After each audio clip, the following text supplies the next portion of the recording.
নমস্কার, জয় শ্রী গণেশ। স্বাগতম আপনাদের প্রত্যেককে আজকের বিশেষ পর্বের অনুষ্ঠানে।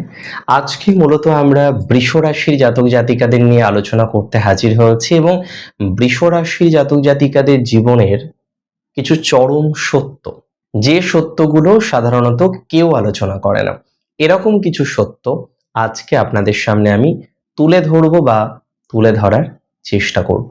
দেখুন, সবার প্রথমে আমি আপনাদের একটা কথা জানাতে চাই, খুব দায়িত্ব নিয়ে জানাতে চাই। বৃষ রাশি যদি এই চারটি সত্যকে উপলব্ধি করতে পারে এবং তার জীবনে সেই সত্যগুলিকে যদি কাজে লাগাতে পারে, তাহলে বৃষ রাশির জীবনে একটা ব্যাপক অঙ্কের পরিবর্তন আমরা কিন্তু লক্ষ্য করতে পারবো। একটা ব্যাপক অঙ্কের পরিবর্তন বৃষ রাশির জাতক জাতিকাদের জীবনে কিন্তু স্বভাবতই হবে, and that is for very very very very very sure. দেখুন, আমি আপনাদের বলি, বৃষ রাশি পৃথ্বী রাশি, কালপুরুষের রাশি চক্রের দ্বিতীয়তম রাশি। এই রাশিটির মধ্যে প্রচুর পজিটিভিটি আছে। বৃষ রাশি মানেই স্থায়িত্ব, বৃষ রাশি মানেই বিশ্বাসযোগ্যতা। গোঁড়ামি মাঝে মাঝে কিছুটা থাকে, তবে শান্ত স্বভাবই বৃষ রাশির ইউজুয়ালি আমরা ধরবো।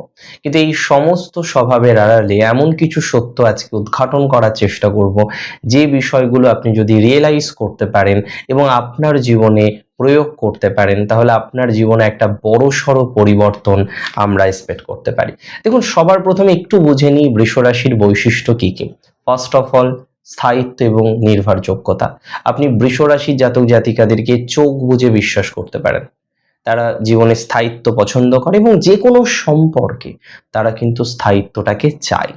নাম্বার 2, ধৈর্য এবং কঠোর পরিশ্রম। বৃষ রাশির জাতক জাতিকার আর যাই হোক, তারা পরিশ্রমী, তারা কঠোর পরিশ্রম করতে পছন্দ করেন। যেভাবেই হোক না কেন, একটা পরিশ্রমের মধ্যে থাকা, একটা কঠোর পরিশ্রমের মধ্যে থাকা, একটা নিয়মানুবর্তিতা ফলো করা এবং নিজের লক্ষ্য পূরণের জন্য মরিয়া হয়ে ওঠার একটা লক্ষণ আমরা বৃষ রাশি জাতক জাতিকাদের মধ্যে ইউজুয়ালি কিন্তু পেয়ে থাকি। নাম্বার 2, সৌন্দর্য এবং বিলাসিতা। অবশ্যই শুক্রের রাশি, অবশ্যই সৌন্দর্য প্রিয়তা এদের মধ্যে আছে, সেটা খারাপ নয়। আমি মনে করি এই সৌন্দর্য প্রিয়তা, ভালো খাবার, আরামদায়ক জীবনযাপন লিড করার মনোবাঞ্ছা, এটা খারাপ নয়, এটা পজিটিভ একটা গুণ। এবং আরো একটি গুণাবলী বৃষ রাশির মধ্যে আছে, সেটাকে সমস্যাও বলতে পারি, গুণাবলীও বলতে পারি। আপনি মাঝে মাঝে একটু বেশি জেদি হয়ে ওঠেন। কোনো একটা সিদ্ধান্ত গ্রহণ করার পর একটু জেদটা আপনার বেশি চলে আসে। জেদ মানেই যে ভালো হয় সেটা তো নয়, কিছু কিছু ক্ষেত্রে জেদ মানে ক্ষতি। এবার চলুন আলোচনা করি সেই 7টি চরম সত্য, যেটা শোনার জন্য আপনি হয়তো প্রস্তুত কিংবা অনেক ক্ষেত্রে প্রস্তুত নন। প্রথম বলবো, পরিবর্তন সংসারের নিয়ম। Change is needed, change is very important for everyone. পরিবর্তনকে অ্যাকসেপ্ট করতে হবে বৃষ রাশিকে। অনেক ক্ষেত্রে আমি দেখেছি বৃষ রাশি কমফোর্ট জোন থেকে বেরোতে চান না। এই যে আপনি আপনার কমফোর্ট জোন থেকে বেরোতে চাচ্ছেন না, আপনার কমফোর্ট জোন থেকে আপনি বেরোচ্ছেন না, এটা আপনার জন্য পজিটিভ নয়। So what is more important, that আপনাকে আপনার কমফোর্ট জোন থেকে বেরোতে হবে, এটা খুব দরকার। আপনি যদি আপনার কমফোর্ট জোন থেকে বেরোতে পারেন, জানবেন আপনার একটা বড় প্রবলেম আপনি সমাধান করতে পেরেছেন। তাহলে কমফোর্ট জোন থেকে বেরোনো বা কমফোর্ট জোন থেকে বেরোতে হবে আপনাকে, দ্যাট ইজ ভেরি ইম্পর্টেন্ট। এবং আমি আপনাকে সাজেশন দেব কমফোর্ট জোন থেকে বেরোনোর জন্য। অ্যাজ সুন অ্যাজ পসিবল আপনি আপনার কমফোর্ট জোন থেকে বেরিয়ে আসুন, এটা দরকার, এটা প্রয়োজন এবং অত্যন্ত বেশি প্রয়োজন বলে আমি অন্তত পক্ষে বিশ্বাস করি। নাম্বার 2, জেদ বনাম অনমনীয়তা। কিছু কিছু ক্ষেত্রে আপনি এত জেদ ধরেন এমন কিছু বিষয়, যেগুলো হয়তো জীবনের জন্য খুব প্রাসঙ্গিক নয়, কিন্তু সেই বিষয়গুলিকে অ্যাচিভ করার জন্য আপনার মধ্যে একটা অসম্ভব জেদ চলে আসে।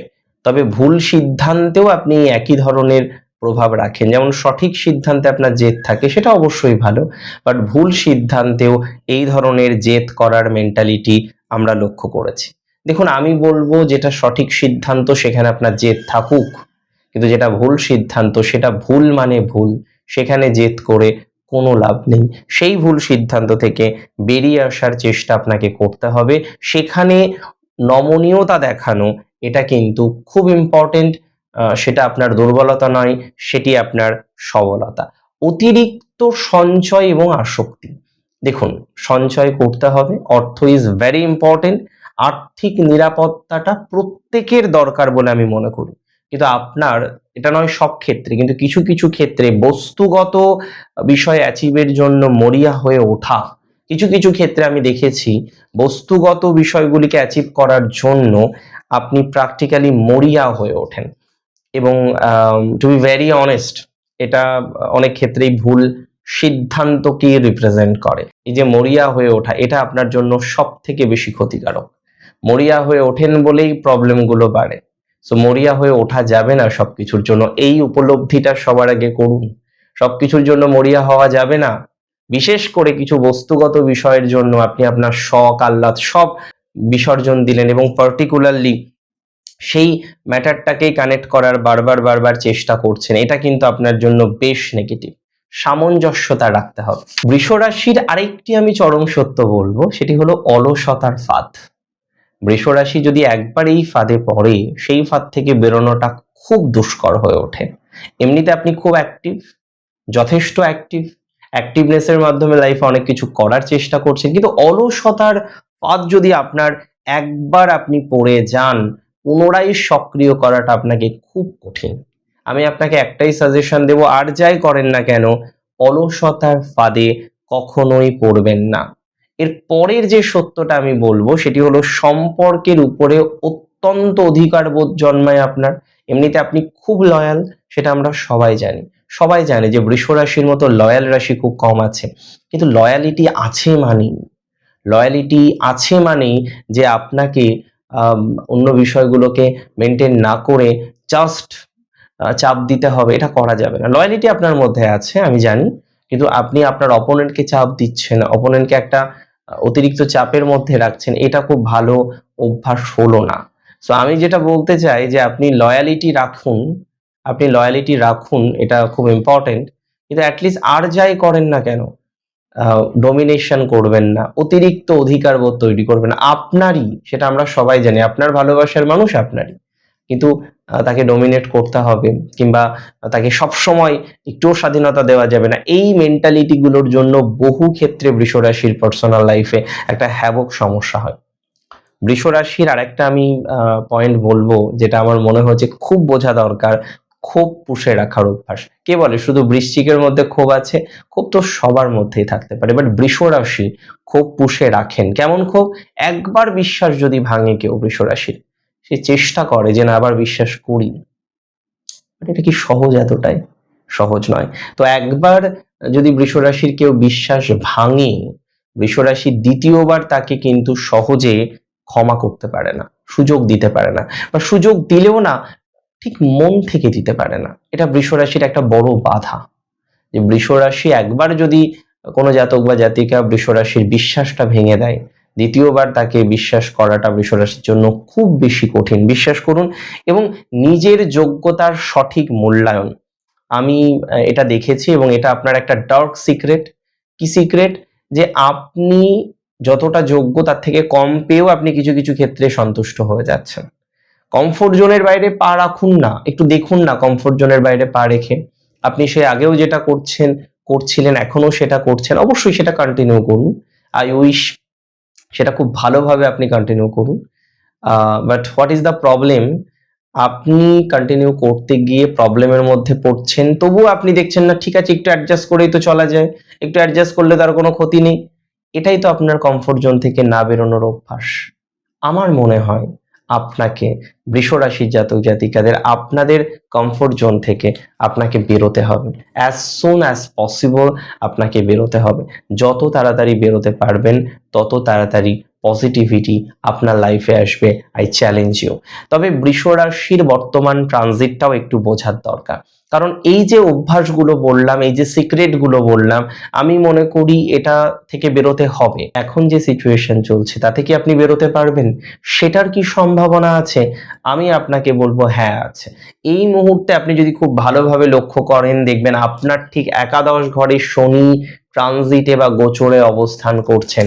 11th-এ স্যাটার্নের ট্রানজিট, 3rd হাউসে জুপিটার। স্যাটার্ন এই সময় কিন্তু ডিরেক্ট মোশনে, জুপিটারও ডিরেক্ট মোশন। সো এই টাইমটা আপনার জন্য খুব স্পেশাল, খুব খুব বেশি স্পেশাল। সো আমি মনে করি যদি আপনি চান এই অভ্যাসগুলো, আপনি চান যে আপনার সত্যগুলো যেগুলো আমি বললাম আপনি নিশ্চয়ই রিলেট করতে পেরেছেন আপনার সাথে।